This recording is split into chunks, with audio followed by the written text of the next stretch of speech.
Fidèles téléspectateurs, bonsoir et bienvenue dans votre émission Rendez-vous du soir. Nous sommes là, nous sommes à Kinshasa, la capitale de la République démocratique du Congo.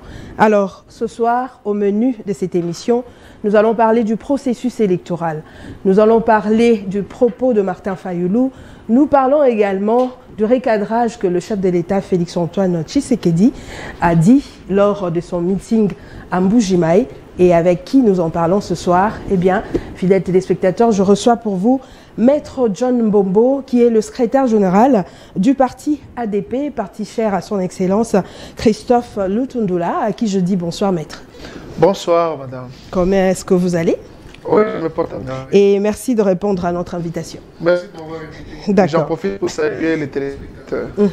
Alors, pour commencer, Maître, vous êtes de l'ADP, comme je venais de le dire tout à l'heure, le parti cher au VPM Christophe Lutundula. Comment vous êtes en train, je veux dire, de préparer pour les élections? Oui, pendant que les autres se plongent dans la distraction qui ne dit pas son nom, à l'ADP, nous avons saisi le taureau par ses cornes. Nous nous préparons pour le grand rendez-vous de la République démocratique du Congo, le 20 décembre. Donc, les élections. À l'ADP, nous sommes déjà à pied d'œuvre. Les listes sont en train d'être peaufinées. Ensemble avec notre regroupement Agissons et Bâtissons, AB en sigle, et ANB parce qu'on en a deux, sinon trois. Et nous faisons en sorte qu'on ait une majorité organique à dégager qui sera octroyée au chef de l'État pour qu'il se choisisse dans toute quiétude son Premier ministre. D'accord. Pas question d'aller avec trop de caprices. Si vous ne me donnez pas tel, moi j'en ai 70, j'en ai 70. Non. Cette fois-ci, c'est lui-même qui va peser de son poids pour choisir son Premier ministre. D'accord. Alors, vous venez tout à l'heure, le début de ce mois, de redynamiser votre parti politique. C'était à la FIKIN. Oui. Et pensez-vous que l'ADP sera valablement représentée aux élections? Je vous informe que l'ADP sera valablement représentée parce que nous avons lancé la campagne élevant ADP à la taille de son leader. Je vous informe, madame, que Lutundula pèse, c'est une sommité, c'est vraiment le pylône que nous voyons. Et autour du pylône, il y a ce que nous appelons le socle. Lorsque le socle est fort et qu'il y a des tempêtes, il y a le vent violent de tourbillons, ça ne peut pas l'emporter. Lutundula, il se laisse voir parce qu'il a une taille politique très connue de tous. Nous, nous constituons le socle. Le socle, c'est la quantité et la qualité des députés que nous aurons.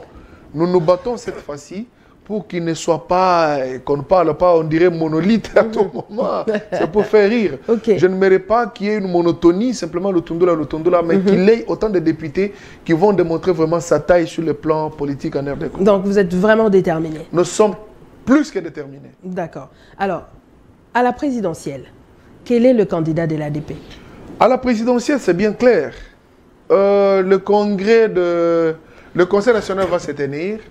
Mais déjà, les couleurs ont été annoncées parce qu'il y a eu le comité exécutif élargi qui s'était déjà réuni, qui fait office même de l'Assemblée.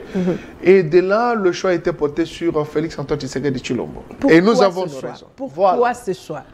Pourquoi ce choix? Est-ce que vous savez qu'en 2018, Tshisekedi a été le plan B de l'ADP? Pourquoi ce choix?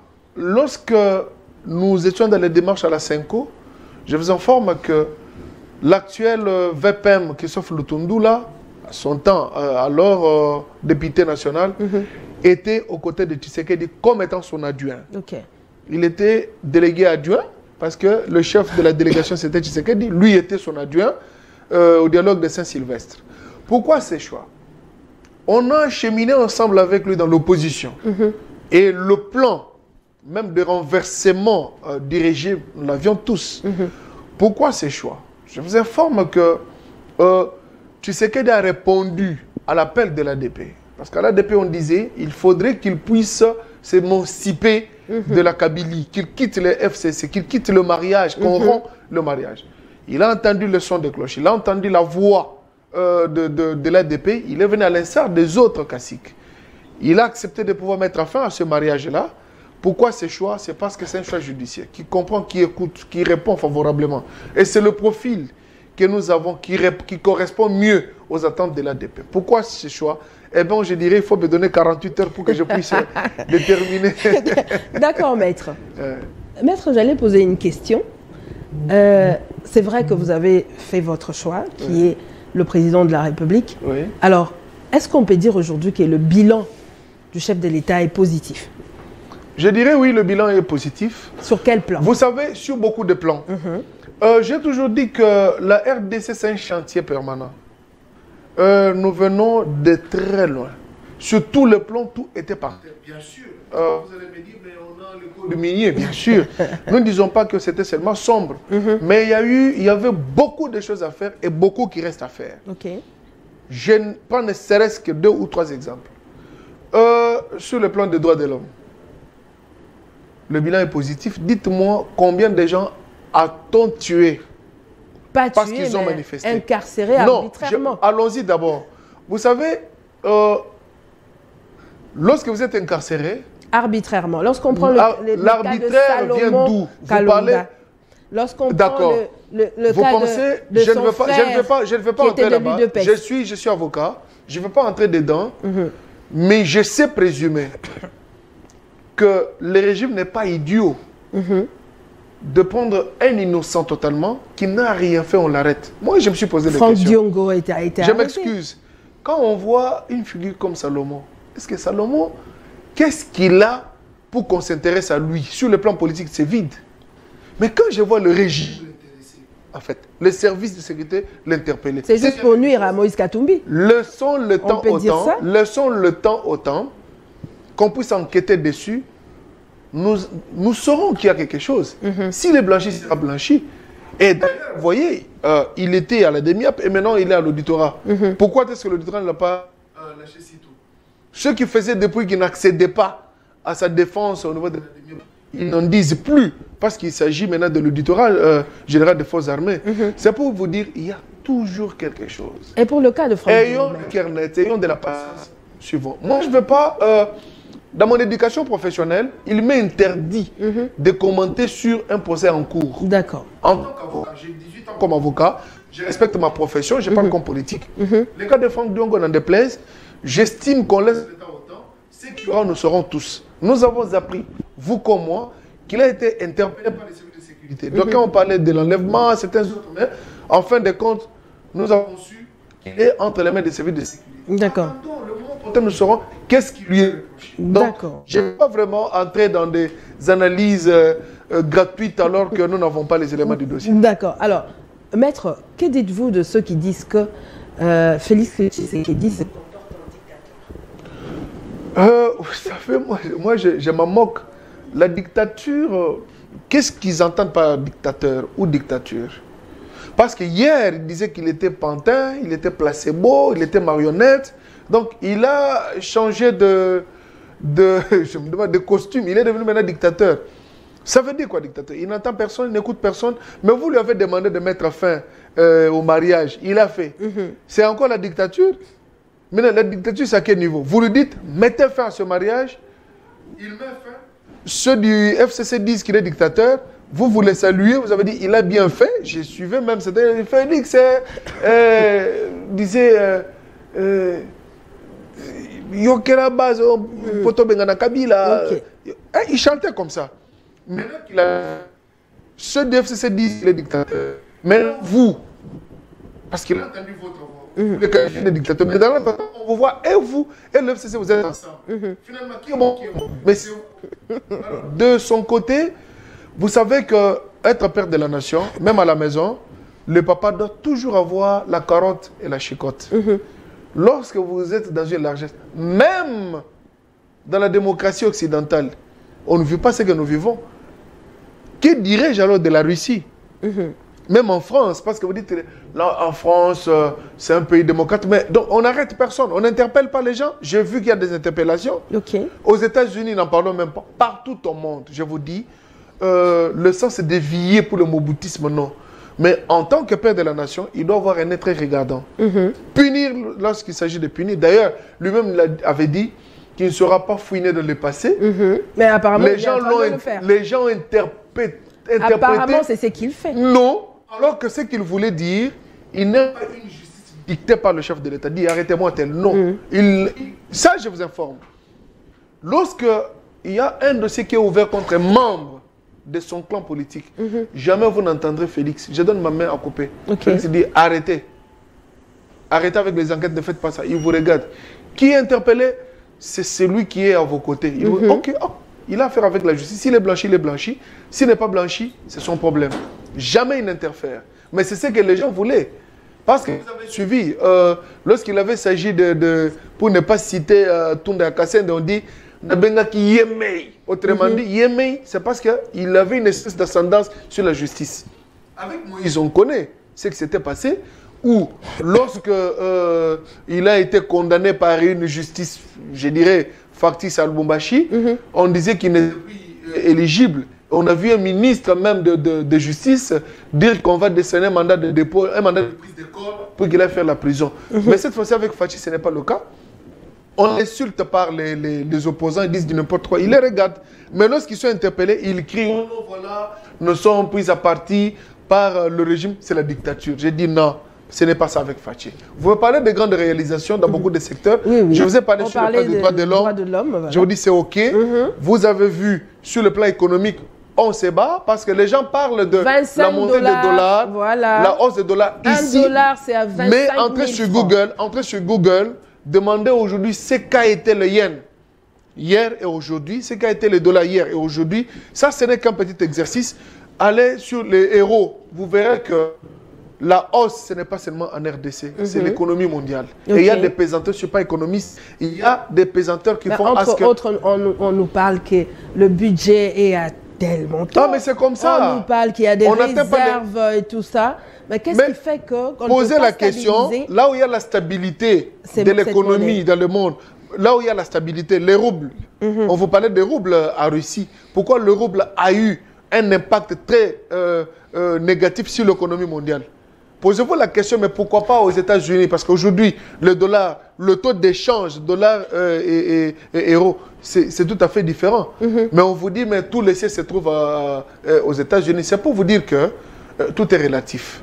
Donc, il n'y a pas qu'au Congo, moi je ne défends pas cela, mais j'explique simplement que ce qui nous arrive, nous ne sommes pas un seul pays qui puisse connaître cela. C'est le monde entier. Donc, on essaye de faire comme les autres. Mais aujourd'hui, on indexe la RDC comme si tous les diables nous logent ici. C'est ce qui est marrant. Moi je m'étonne. Mais au Rwanda aussi, ils grincent les dents. Parce que depuis la fermeture de l'espace aérien, le Rwanda, ça ne marche pas. Les gens pleurent. À la différence qu'eux ne mettent pas sur la toile ce que nous faisons ici. Nous prêtons le flanc à notre ennemi ou soit à notre adversaire. D'accord. Alors, Maître, nous parlons du processus électoral. C'est vrai que vous avez cité quelques réalisations du chef de l'État. On va en parler tout à l'heure avec l'examen d'État qui a fini, qui a pris fin aujourd'hui. On va parler du niveau de tout ça, la gratuité de l'enseignement et tout ça. Mais permettez-moi de... On va d'abord voir ce que la CENI a lancé comme message par rapport au dépôt de candidature et on y revient. D'accord. Électoral rendu public le 26 novembre 2022. La Commission électorale nationale indépendante convoque ce dimanche 25 juin 2023 l'électorat pour l'élection des députés nationaux. Dès demain, lundi 26 juin 2023, les bureaux de réception et traitement des candidatures, BRTC, seront ouverts et opérationnels aux antennes de la CENI. Au total, 171 BRTC seront ouverts au public de 8h30 à 16h30, heure locale, pour recevoir les candidates et candidats indépendants, les partis ainsi que les regroupements politiques ou leurs mandataires désireux de participer à l'élection des députés nationaux. La CENI encourage les candidats indépendants, les partis et les regroupements politiques à assurer la promotion du genre en alignant au moins 50% de femmes sur leur liste de candidatures. D'autre part, les élections communales leur offrent l'occasion d'aligner un nombre signifiant de jeunes. Les adresses des différents bureaux de réception et traitement de candidatures ont été rendues publiques par la CENI. Pour les candidats qui, pour une raison ou une autre, ne s'étaient pas fait identifier et enrôler pendant la période d'identification et d'enrôlement des électeurs, des dispositions sont prises par la CENI pour qu'ils puissent se faire enrôler au niveau de chaque BRTC, conformément à l'alinéa 4 de l'article 120 de la loi électorale. De même, pour les candidats ayant perdu leur carte d'électeur ou ceux dont les cartes se seraient abîmées, un duplicateur de carte d'électeur leur sera délivré au BRTC. Je profite de cette occasion pour annoncer l'incessant démarrage de l'opération de délivrance de duplicata de cartes d'électeurs au niveau des antennes de la CENI. Maître, vous avez suivi. Oui. Vous êtes candidat député, je suis sûr. Naturellement. Quelle circonscription? Ville de Mbujimayi. Ah, vous êtes à la ville de Mbujimayi. Oui. Ok. Comment vous vous préparez pour ça? Est-ce que vous avez déjà déposé vos candidatures? Non, pas encore. Nous sommes en train Qu'est-ce que vous êtes en train d'attendre? Apparemment, il n'y a pas engouement. Apparemment, tout le monde est en train de voir. Est-ce qu'il y aura élection? Est-ce qu'il n'y en a pas? Il y aura avec tout élection. Ce que Martin Fayulu est en train de dire, avec tout ce que la SENCO Qu'est-ce est que en Martin train, Fayulu a dit? nous parlons du fichier électoral. Que le fichier a fait quoi? Bon, ok, je vous réponds. En clair, ADP se prépare, moi je me prépare. Il y a un principe, ça c'est d'après moi en tant qu'animal politique, qui dit le candidat se prépare et la base le porte. Ok. Moi je me suis préparé depuis très longtemps. Maintenant j'attends que la base me porte. La base va endosser ma candidature, va battre campagne pour que je puisse atteindre mon objectif. D'accord. Les listes sont en train d'être faites. Il y a les dièses ACO le 25, le go a été donné. Les dièses ADCOM, je crois que c'est le 15 juillet. Nous sommes dans le timing, on va déposer. D'ailleurs, je ne veux pas accréditer la thèse. Autrefois, j'étais à la CENI en 2018, on nous disait, nous connaissons les politiciens congolais, ils attendent l'antépénultième jour de la clôture pour qu'il y ait un le dernier jour, là, vous voulez... Non, nous allons le faire dans les temps. C'est comme si tout le monde est en train de voir, est-ce qu'il y aura élection? Est-ce qu'on ne va pas jeter notre argent? Les gens travaillent parce qu'il y a beaucoup de choses. Tel est candidat sur la liste, mais j'apprends qu'il est là-bas. D'ailleurs, en venant ici, on m'a envoyé une image de membre du parti qui était candidat, mais c'est un journaliste. Il était en train de faire le reportage. On a confondu comme s'il était dans la marche de tel autre parti politique. Donc, vous voyez déjà, il faut vérifier, ça prend 2 jours, mais nous vous informons que nous jouons. Mais nous jouons déjà notre part pour que nous puissions nous représenter aux échéances prochaines. D'accord. Vous me parlez de déclaration de Fayulu. Fayulu vous me parlez de la révision du fichier. Il ne peut pas aller aux élections avec des élections qu'il voit déjà qui se sera bâclées. C'est son droit le plus légitime. Des élections où il y aura des glissements dedans. La politique de chaise vide. On va nommer les députés. Moi, ça ne me surprend pas. Ça ne me surprend pas. Nous le savions depuis très longtemps. Je suis comme mon père. Mon formateur politique, il m'a toujours interdit de verser dans les débats subjectifs, commencer à parler des individus. Mais moi, je voudrais parler de l'opposition générale. D'accord, l'opposition générale. Le fait pour lui d'avoir battu en retraite, d'abord, il a prouvé à la face du monde que l'opposition est faible. Des deux. Oui. C'est la preuve que l'opposition ne s'était pas préparée. On a vu UDPS en 2018. UDPS avait dit quoi? Avec ou sans machine à voter, nous irons. Avant, c'était... J'ai dit avec UDPS. UDPS avait dit, vous vous dites qu'on n'aille pas aux élections, mais là, c'est une carte blanche que vous donnez à M. Kabila. Nous, UDPS, pas moi je suis de l'ADP. Moi, j'ai fait les rendus de l'UDPS. Avec ou sans machine à voter, nous allons aux élections. UDPS a dit, nous avons l'expérience de la politique de chaise vide. Et aujourd'hui, si Fayulu revenait à ses paroles pour dire, je retourne, c'est un aveu de compétences. Qu'il reste dans la ligne droite. Il a demandé quelque chose. Je ne postule pas. Il a dit, je ne postule pas. Un œil regardant. Déjà j'ai vu qu'il y a un député de son parti politique qui est parti. Ados Nomassi qui est parti. Il est parti. La vague, j'ai suivi même dans la diaspora, les gens commençaient déjà à m'augréer. Voilà l'incompétence. Moi, je ne dis pas qu'il est incompétent, mais moi, je dis simplement qu'il a senti que c'est difficile pour l'opposition parce qu'ils n'ont aucun discours à tenir. Nous leur avons dit, est-ce que vous avez condamné Rwanda? Ils n'ont pas su. Fayulu lui-même dit, il passe pour dire, vous avez vu, le président Tshisekedi est en train de voler mes déclarations. Est-ce qu'un leader politique peut dire ça? Il a volé tout ce que moi je disais. Il a dit ça où? Je crois à Kanlouka. Moi-même, j'étais confus. Est-ce qu'un acteur politique patenté peut tenir de tels propos? Autrement dit, il a reconnu que Tshisekedi est en train de mener les efforts pour que le pays puisse gagner cette guerre d'agression. D'accord. Mais il dit, au lieu d'accepter seulement, il dit, il est en train de me voler les propos. Comme si il avait en exclusivité ces propos-là et Tshisekedi est en train de le chipper et les appliquer. Ça m'a étonné. Donc moi, franchement, je ne suis pas surpris de son retrait. Et ce n'est pas le premier retrait. J'estime que la vague a déjà secoué la machine de l'opposition. L'opposition qu'on avait lorsque moi j'étais dans l'opposition et l'actuelle opposition, c'est différent. Ne vous en faites pas. La différence, elle est où? Ils ne sont pas constants dans leur démarche. Ils ne sont pas cohérents dans ce qu'ils font. Chacun dit ce qu'il veut. Chacun est dans une guerre de leadership qui ne dit pas son nom. Or, lorsque nous fûmes dans l'opposition, il y avait une coordination dans les actions et les gens comprenaient très facilement que ça, c'est l'opposition qui parle.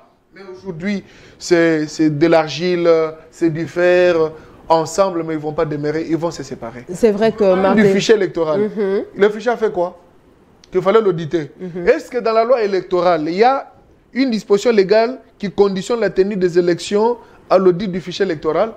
Ce sont les garanties de bonne foi. Et ces garanties-là sont codifiées? Non, mais on a audité le fichier. Vous avez suivi qu'il y a eu, comment dirais-je, on voulait que la francophonie puisse le faire. On a refusé. Nous l'avions. Moi, personnellement, j'ai récusé la francophonie.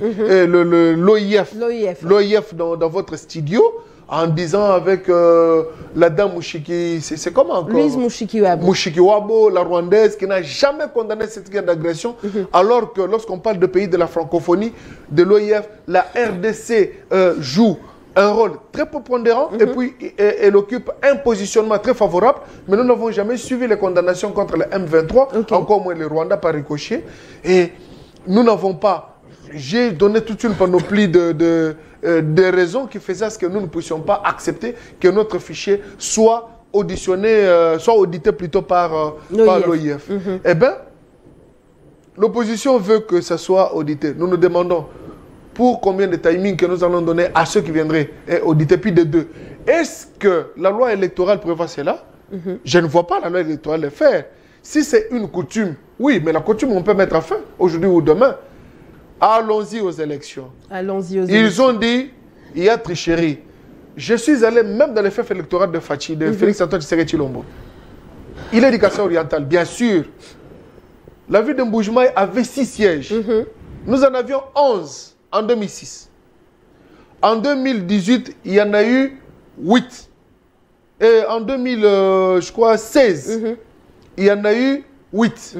En 2018, il y en a eu 6. Et en 2023, il y a 6. Il y a eu tricherie? Non. Je vis à Katanda, où il y en a eu 2, on a imputé d'un siège.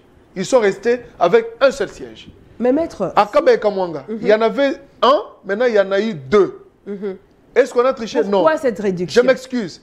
À Tshilenge, il y en a eu 1 et actuellement il y a 1.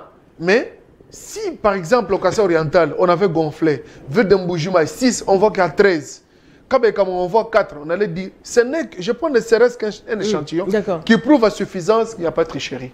Donc nous évoluons, il n'est même pas dedans, il prépare aussi les élections comme tous les autres. D'accord. Alors, maître, puisque nous continuons à parler des élections, la SENCO emboîte le pas Martin Fayulu. Comment avez-vous jugé leurs propos?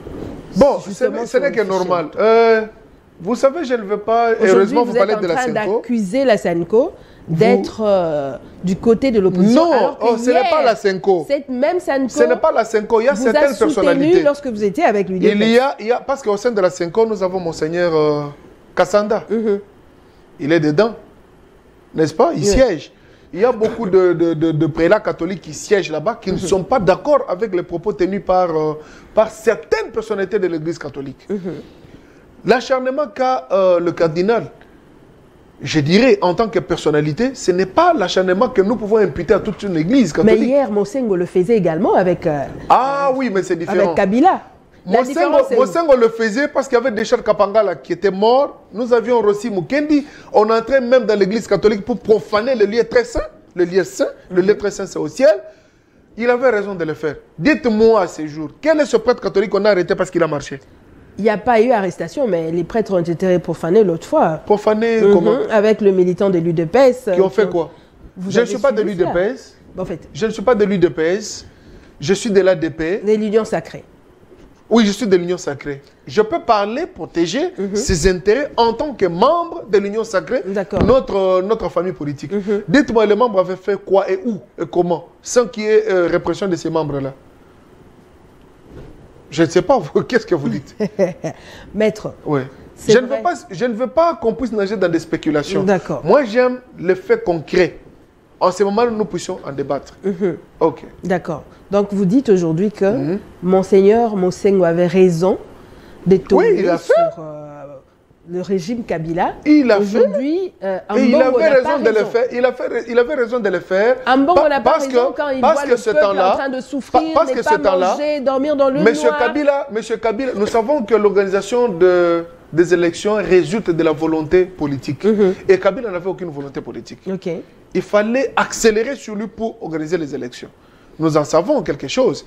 Le calendrier électoral est sorti, c'est après les 6, je crois le mémo des 6 sénateurs adressés au président, mon ami que j'aime beaucoup, le président Trump, qu'il enverra Nikki Haley. Lorsque Nikki Haley est venu, en donnant la lettre de la Maison Blanche, c'est comme ça qu'on a, je crois, 3, 4, 5 jours après, on va sortir un calendrier factice. Et nous sommes dit à l'opposition, nous devons nous approprier de ces calendriers pour ne pas porter le flanc à la majorité. C'est ce qui a été fait. Et nous nous sommes appropriés du calendrier. Haut la main, Kabila a vu que c'était difficile. Et aujourd'hui, nous avons remporté les élections. Mais l'Église catholique, je ne veux pas qu'on parle en termes de l'Église catholique. Parlons de certains caciques de l'Église catholique. Certaines personnalités, je les respecte. Elles nous bénissent matin, midi, soir. Mais par rapport à leur prise de position politique, nous disons, mais c'est sans fondement. Ok.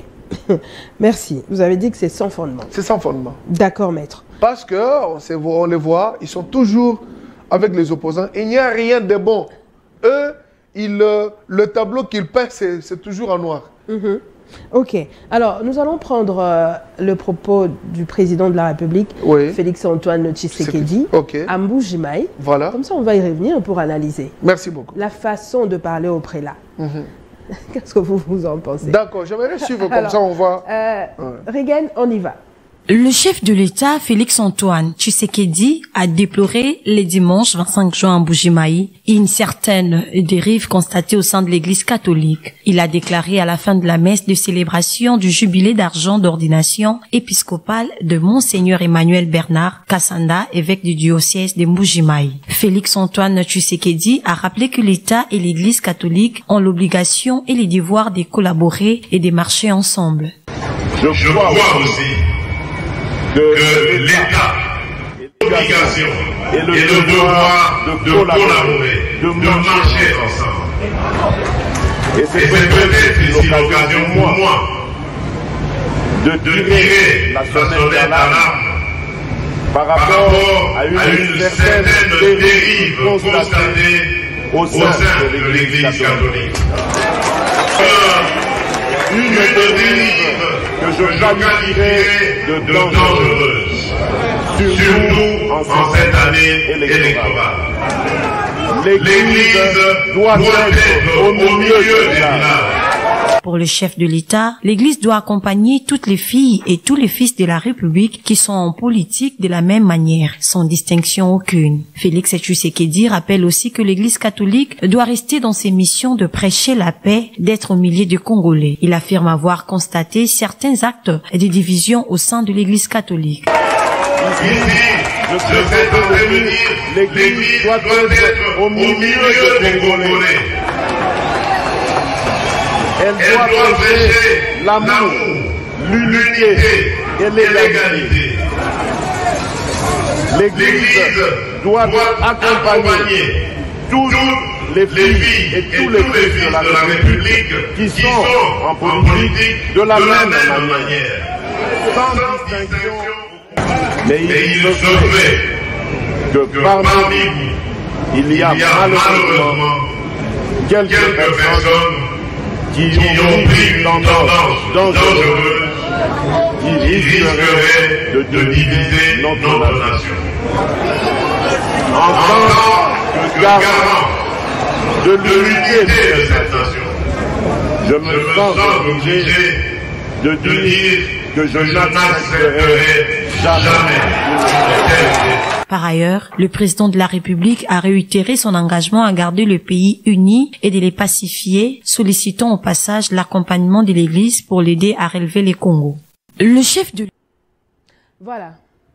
Maître, on vient de suivre le propos tenu par son Excellence, le président de la République, Félix-Antoine Tshisekedi.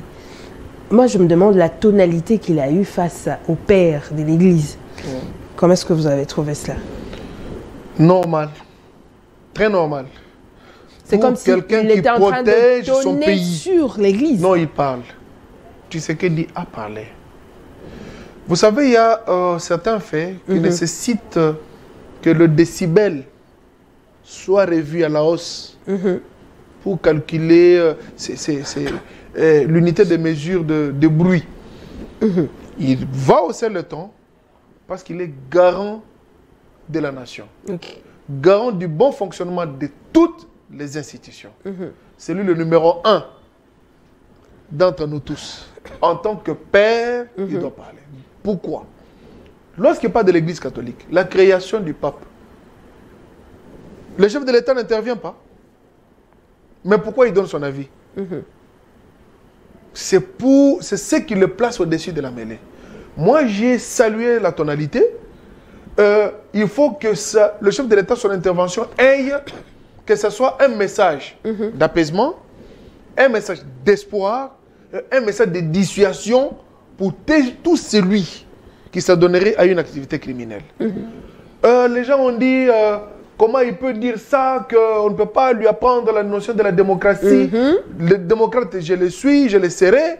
Je ne peux apprendre de qui que ce soit. Bon, c'est ça ce qu'il a dit. C'est un dictateur. Mais oui.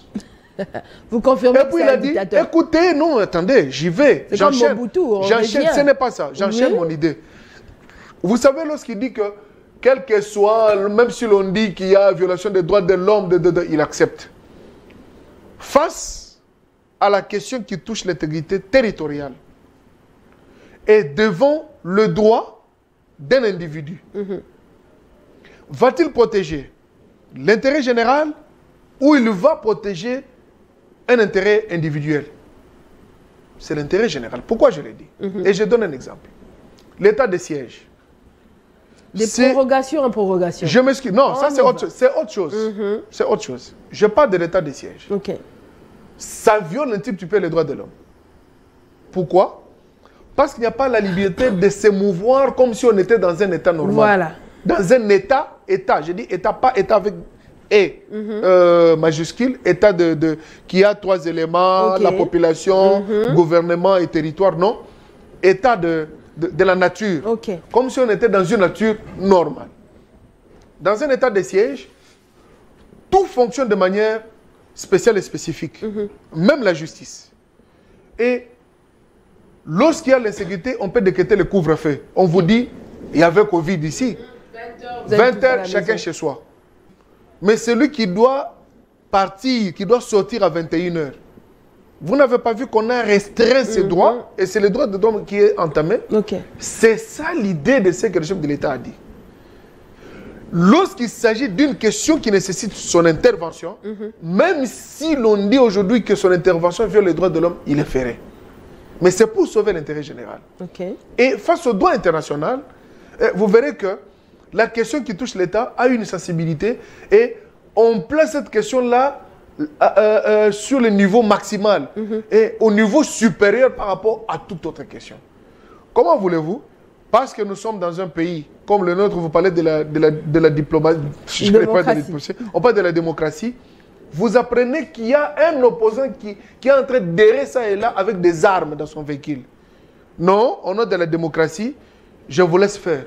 J'interpelle, je dois vérifier, parce que c'est la vie de mes compatriotes qui seront mis en jeu. Vous êtes détenteur, porteur d'une arme, nous devons vérifier si réellement les normes sont respectées. Mais vous pouvez tirer à bout portant, puis la personne meurt. 2, 3, 4, 5, 6 personnes. Et d'ailleurs, vous voyez, les baloubas sont clairs pour ce qui concerne son intervention. Ils disent, dit-on dit ça, maman nous sama. Ça veut dire quoi? L'enfant malade, le pays malade. Moi, en tant que père, je veux plaider en faveur de l'État. Okay. Et je laisse l'enfant. Pourquoi? Parce que l'enfant, lorsqu'il va mourir, on va l'enterrer dans le pays. Mais lorsque le pays sera par terre, on va l'enterrer où? Vous comprenez? Donc, au nom de l'intérêt général, il a haussé le ton. Il a parlé à haute voix pour que ça donne comment dirais-je, un effet dissuasif contre tout celui qui s'adonnerait à des activités criminelles. Alors, qu'est-ce que vous reprochez aux évêques finalement? Non, moi je dis plutôt que le chef de je ne l'État veux pas. Non, c'est que reproche. Ce que nous voulons, la rigueur, oui, le rigorisme n'est pas bon. L'acharnement n'est pas bon. Nous aimerions que l'Église soit réellement au milieu du village, ne pas oublier sa mission principale et primordiale pour se donner à des activités politiques. Et quand on les fait avec rigorisme, là, c'est ce qui n'est pas bon. Il y a de l'acharnement. L'Église doit contribuer au développement du pays. Mais lorsque l'Église elle-même se va attiser le feu, c'est ce qui n'est pas bon. L'Église se met avec un carnet pour dire les partisans de tel parti politique qui ont fait ça, qui ont pris des armes blanches pour aller faire ça. C'est un message d'apaisement ou bien c'est opposer les compatriotes entre eux. Vous voyez tout ça. Bon, en fait, moi, je ne peux pas plonger dans ce genre d'analyse. Mais est-ce qu'ils n'ont pas un mot à dire lorsque ça ne va pas? Ils ont un mot à dire, mais j'estime pour ma part que... Qu'ils se taisent. Non, je n'ai pas dit qu'ils se taisent, mais il y a une manière de le dire. Lorsqu'on peint toujours en noir, tout ce qui est blanc, ça devient autre chose. Et lorsque on s'adonne à faire des activités, à tout moment, il y a des sorties médiatiques sur une question. Le chef de l'État dit, moi je pars, je dis. Mais on a vu même devant le roi Assuérus, qui était le plus mauvais, il y avait vraiment un degré de respect dans le parler. Bien sûr, au roi, on parle avec beaucoup de respect, mais la vérité en face. C'est ce que le pasteur Loukoussa, de la nouvelle cité de David, nous avait prêché. Mais lorsqu'on voit qu'il y a de l'acharnement, vous dites des choses sans base, sans fondement, vous plongez dans des accusations pour mettre en exergue le régime. Là, on dit, mais franchement, qu'est-ce que vous recherchez enfin? Vous voulez aussi que ceux du régime montent contre vous pour commencer à démontrer, noir sur blanc, vos faiblesses. Déjà, il y aura du ping-pong. Le secrétaire général de l'UDPS le fait souvent. C'est ce que nous évitons déjà. Il y aura du ping-pong parce à chaque fois qu'il y a lorsque vous allez dire, vous attaquez, il y a une contre-attaque. Voilà. Vous voyez, et ce qui n'est pas bon pour l'Église. Et dans l'entretemps, pendant que vous allez dans une guerre des réponses, les fidèles qui viennent vous dire, mais je suis malade, venez imposer la main. Est-ce que vous avez le Saint-Esprit ce temps-là pour imposer la main? C'est déjà autre chose. D'accord, d'accord, ok. Maître, nous allons continuer avec l'actualité. Oui. Vous savez que demain... Si vous ne m'arrêtez pas, je vais terminer toutes les minutes. D'accord. Demain déjà, c'est la célébration du 63e anniversaire de l'indépendance. 63 ans, quand quelqu'un... Une personne à 50 ans, on vit chez soi. On n'est pas locataire à 50 ans. C'est le principe de mon bâtonnier. À 63 ans maintenant, aujourd'hui, quel bilan pour la RDC? Comme est-ce que... L'indépendance politique, oui. L'indépendance politique, je dis le bilan est positif. Bien que un tout petit peu, vous apprenez que la communauté internationale est toujours là. On vous donne des observateurs internationaux qui doivent venir scruter tout ce que vous faites. Tout doit se décider à l'Occident. Mais l'indépendance politique, oui. L'indépendance économique, pas encore. La preuve, c'est que notre économie marche avec les dollars. J'avais salué l'idée de quelqu'un, je ne sais pas c'est qui disait qu'il faut dédollariser notre économie. Moi, je vis ici à Brazzaville, Congo d'en face. Je suis allé avec les dollars, mais c'était un problème pour que ça passe. Tout s'est fait en francs CFA. Les dollars, il faut échanger. J'étais en Zambie. Pourquoi avec ne pas le faire ici? Mais c'est ça le problème. Qu'est-ce qui ne marche pas?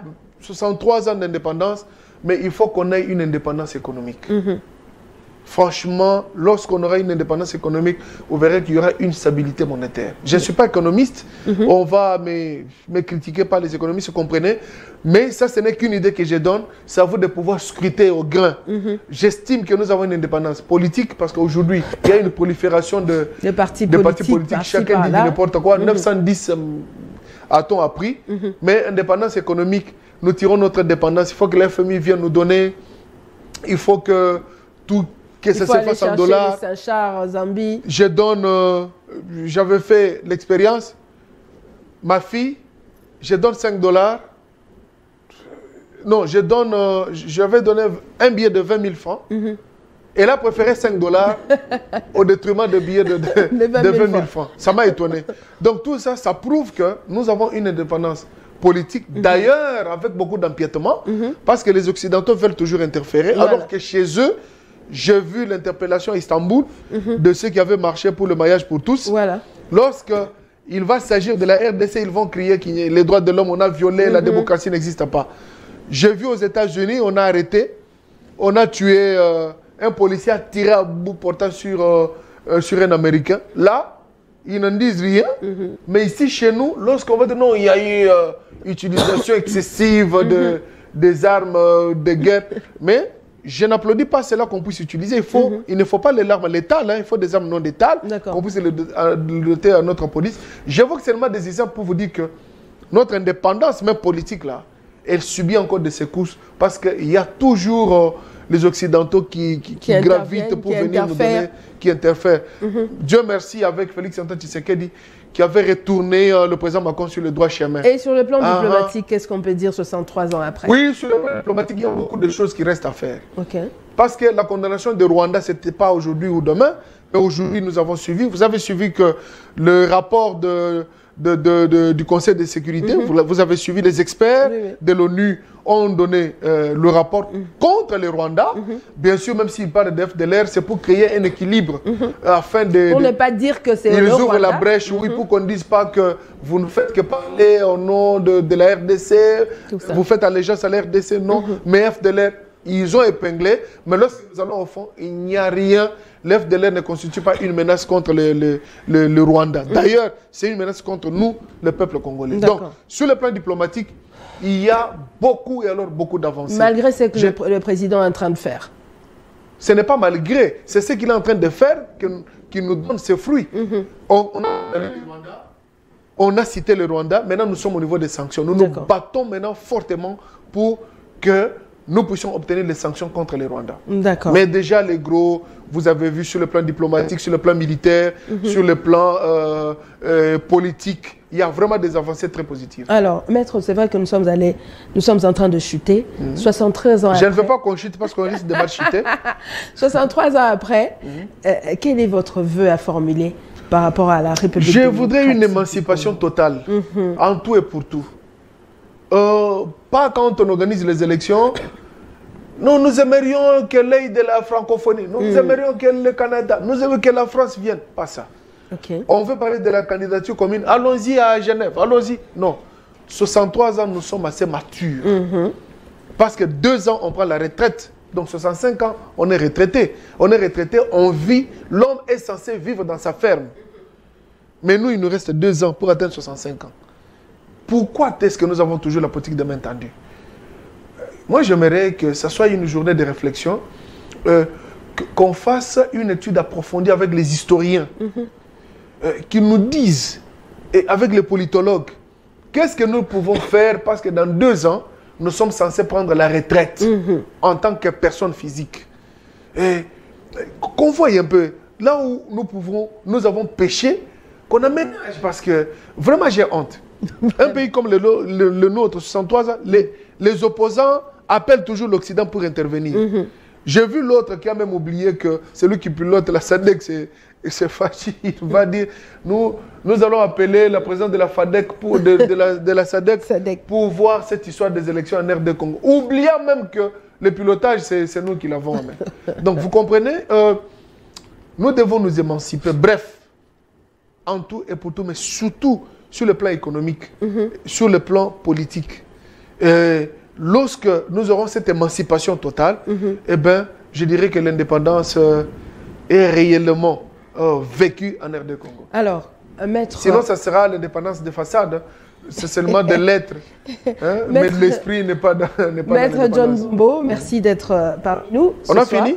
Et voilà. Mais je vous laisse le dernier mot par rapport aux élections qui s'approchent à 2023, le 20 décembre. Le train est en marche. Vous avez un mot à dire. Ne restez pas dans la distraction. Qui se disent on ne sait pas. Est-ce qu'il y aura élection? Ah, ce sont eux qui le disent. Moi, je trouve bien sûr qu'il y a des contraintes. Par rapport aux tractations. Il y a des contraintes. Il y a des contraintes. Ça a été soulevé par M. Kadima. Il avait démontré. Mais je vois déjà qu'il y a de la volonté politique. Je vous ai dit que les élections émanent de la volonté politique. S'il n'y en a pas dans le chef du président de la République, on n'organise pas. À la différence du régime passé, où l'on posait la question sur la date des élections, dit donnant ma petite soeur la Constitution. Cette fois-ci, lui-même l'a dit, lui-même l'a fait. Bravo à M. Tshisekedi. Il pouvait dire, je viens fraîchement de l'opposition, je reste d'abord même disant, on va revoir cet aspect des élections après. Mais il est là. Pour moi, si nous allons dans le jeu de l'opposition, il y aura glissement. Or, Tshisekedi ne veut pas qu'il y ait glissement. Il ne veut pas qu'au-delà de la crise sécuritaire, qu'on y ajoute la crise de légitimité. Allons-y aux élections, mes chers amis, mes chers compatriotes. Les meilleurs vont emporter. Mais moi, je sais que nous sommes du bon côté de l'histoire parce que nous l'écrivons tous. Ensemble avec ceux qui sont dans l'Union sacrée, c'est Tshisekedi qui va emporter. Et il aura une large majorité au sein de l'Assemblée nationale qui va lui donner la majorité organique et lui-même va choisir un premier ministre. Pas que nous allions en bois et la lodge où on va désigner encore un informateur qui va prendre de l'argent gratuitement de la République. Bon, en fait, c'est constitutionnel. Mais pour nous, nous disons, allons-y aux élections. ADP va donner beaucoup de députés à Félix-Antoine Tshisekedi Tshilombo et à l'Union sacrée. Alors, fidèles téléspectateurs, c'est avec ce mot de Maître John Mbombo, je rappelle qu'il est le secrétaire général du parti ADP. Alliance des démocrates pour le progrès, cher à Christophe Lutundula. Pour le progrès, le parti cher à son excellence, Christophe Lutundula. Cerveau d'État. Voilà, il vous a dit, leur candidat pour le présidentiel, c'est Félix-Antoine Tshisekedi. Allons aux élections, c'est ce qu'il a dit. C'est par ce mot que nous mettons un point final à cette émission. Merci à vous qui nous suivez de partout grâce à votre télévision. Merci à mon équipe technique. Regan Bala, merci. Eric Ndongala, merci. Merci à Sacré et merci à la Zik Makokula. On se retrouve très prochainement à travers un autre numéro de Rendez-vous du soir. Bye bye.